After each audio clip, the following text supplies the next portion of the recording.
Employer തരുന്ന ഈ ഒരു വിസ 186-ന് ഏതെങ്കിലും കണ്ടീഷൻ ഉണ്ടോ? എംപ്ലോയറിന്റെ ഈ സെയിം എംപ്ലോയറിന്റെ അണ്ടറിൽ നമ്മളൊരു പർട്ടിക്കുലർ ഇയർ വർക്ക് ചെയ്യണം എന്നുള്ളത്? സാങ്കേതികമായി പറഞ്ഞാലില്ല. ഇല്ല. സാങ്കേതികമായി പറഞ്ഞാലില്ല. പക്ഷേ നമ്മുടെ അപേക്ഷയിൽ നമ്മൾ 2 വർഷക്കാലം എംപ്ലോയറുടെ കൂടെ ജോലി ചെയ്യുക എന്നുള്ള ഒരു അണ്ടർടേക്കിംഗ് കൊടുക്കുന്നുണ്ട്.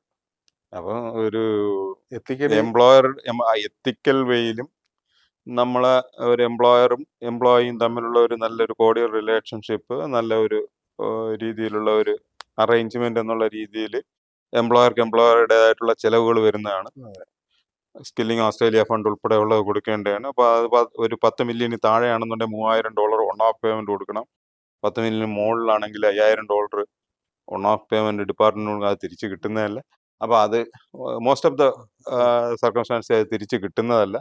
അപ്പോൾ അതുകൊണ്ട് നമ്മളൊരു പ്രൊഫഷണലാണ്. അപ്പോൾ ആ പ്രൊഫഷണൽ സ്റ്റാൻഡേർഡ് കീപ്പ് ചെയ്യണം. ഒരു ഓണസ്റ്റിയും ഒരു കമ്മിറ്റ്മെന്റും ഒക്കെ എംപ്ലോയറുടെ കാണിക്കണം. കുറഞ്ഞത് 2 വർഷമെങ്കിലും ഒരു എംപ്ലോയർ നോമിനേറ്റ് ചെയ്താൽ ആ എംപ്ലോയറുടെ കൂടെ നിൽക്കുന്നതാണ് എപ്പോഴും നമ്മുടെ ഒരു മാന്യതയ്ക്കും നമ്മുടെ ഒരു പ്രൊഫഷണൽ ഡീസൻസിക്കും ഒക്കെ നല്ലത്.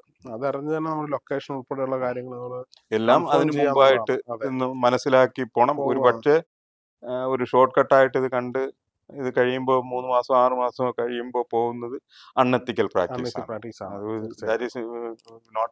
വരാനിരിക്കുന്ന മറ്റുള്ളവർക്കും അതൊരു തീർച്ചയായിട്ടും അത് ചെയ്യുമെന്ന് മാത്രമല്ല, it is not at all എന്റർടൈനബിൾ.